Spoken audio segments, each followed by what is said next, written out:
इन्फोसिस जो कि IT sector की सबसे बड़ी कंपनी है, उसने अपना सबसे बड़ा बायबैक इशू किया है जो कि है 18,000 करोड़ रुपीस का। और ये बायबैक तब अनाउंस हुआ है जब आईटी सेक्टर एक स्लो फेज में चल रहा है। आइए जानते हैं ये बायबैक क्या होता है, इन्फोसिस का बायबैक क्या इम्पैक्ट लेकर आएगा और क्या आपको शेयर्स टेंडर करने चाहिए या होल्ड करने चाहिए। सबसे पहले बेसिक क्लियर कर लेते हैं, ये बायबैक क्या होता है। जब कंपनी अपने शेयर्स अपने इन्वेस्टर्स से वापस खरीदती है, इसे कहते हैं बायबैक ऑफ शेयर्स। और कंपनी ऐसा इसीलिए करती है क्योंकि कंपनी के पास सरप्लस कैश होता है जो कंपनी को शेयर होल्डर्स को रिटर्न देना होता है। कंपनी ये इसीलिए करती है क्योंकि कंपनी को मार्केट में एग्जिस्टिंग शेयर्स कम करने होते हैं, जिसकी वजह से अर्निंग पर शेयर ईपीएस ये बढ़ जाता है। कंपनी बायबैक तभी करती है जब कंपनी को अपनी फ्यूचर परफॉर्मेंस पे पूरा कॉन्फिडेंस हो। इससे इन्फोसिस शायद ये बताना चाहता है कि चाहे आईटी का मार्केट स्लो फेज में क्यों ना चल रहा हो, पर उनको अपने परफॉर्मेंस पे पूरा भरोसा है। शेयर्स बायबैक करने के भी दो तरीके होते हैं, एक होता है ओपन मार्केट और दूसरा टेंडर ऑफर। ओपन मार्केट यानी क्या, कंपनी एनएससी और बीएससी जैसे जो मार्केट है उनसे बाय करेगी शेयर्स। और टेंडर ऑफर यानी कंपनी आप हम जैसे रिटेलर्स से शेयर्स बाय करेगी। और इन्फोसिस ने टेंडर ऑफर का ऑप्शन चूज किया है, यानी कंपनी अपने इन्वेस्टर्स से, रिटेल इन्वेस्टर्स से वो शेयर्स बायबैक करना चाहती है। चलिए अब देखते हैं इन्फोसिस के बायबैक नंबर्स क्या कहते हैं। इन्फोसिस ने 18,000 करोड़ का बायबैक रखा है। ये इस कंपनी ने तभी अनाउंस किया जब इसकी मार्केट वैल्यू 1510 या 1520 के ऊपर चल रही थी। और कंपनी बायबैक करना चाहती है 1800 पर शेयर पे। और ये कंपनी ने तब अनाउंस किया जब कंपनी की मार्केट वैल्यू 1510 या 1520 पे चल रही।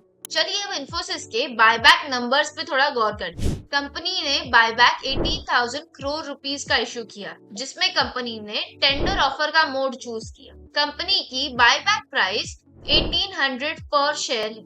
जब कंपनी ने ये अनाउंसमेंट किया तब मार्केट की शेयर प्राइस कुछ 1510 टू 1520 के लगभग चल रही थी। मतलब शेयर होल्डर्स को 19% का प्रीमियम मिल रहा है। तो देखो, जब भी कंपनी बायबैक इशू करती है तब कंपनी को मार्केट प्राइस के ऊपर ही बायबैक करना पड़ता है, यानी शेयर होल्डर्स को एक सर्टेन अमाउंट ऑफ प्रीमियम देना ही पड़ता है। और इन्फोसिस ने डिसाइड किया कि वो 19% ऑफ प्रीमियम देगा। तो कंपनी टोटल 10 करोड़ के शेयर्स बायबैक करना चाहती है, जो कि 2.4% इक्विटी बनती है इन्फोसिस की। रिकॉर्ड डेट अभी तक अनाउंस नहीं हुआ है। और एक इम्पोर्टेंट चीज, इन्फोसिस ने एक पॉलिसी बनाई है जहां पे उन्होंने कहा है कि फाइनेंशियल ईयर 25 टू 29 के बीच में वो अपना 85% फ्री कैश फ्लो वापस इन्वेस्टर्स को देना चाहती है। अब ये किसी भी फॉर्म में हो सकता है, या तो बायबैक या तो डिविडेंड।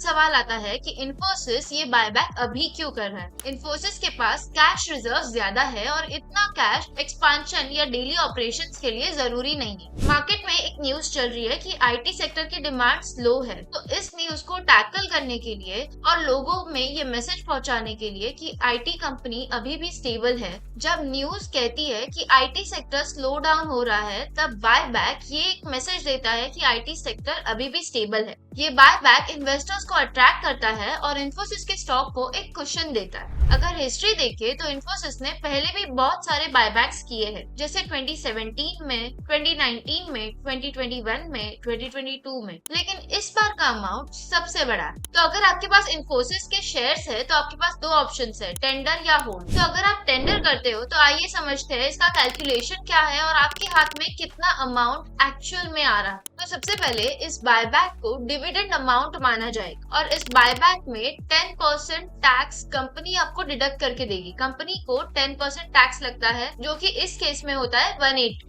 तो 1800 माइनस 180 आपके पास आएगा 1620 रुपीज। उसके बाद और टैक्स लगेगा डिपेंडिंग ऑन आप कौन से टैक्स स्लैब में आते हो। अगर आपका टैक्स स्लैब 0% है तो आपको वो पूरे 1620 रुपीज मिल जाएंगे। और अगर आप 20% टैक्स स्लैब रेट में आते हो, इसका मतलब आपके पास 1620 माइनस 20% यानी 1260 रुपीज आएंगे। और अगर आप उससे भी हायर टैक्स स्लैब में आते हो, जैसे 30%, तो आपके पास 1620 माइनस 540 यानी 1080 रुपीज आपके हाथ में आ रहे।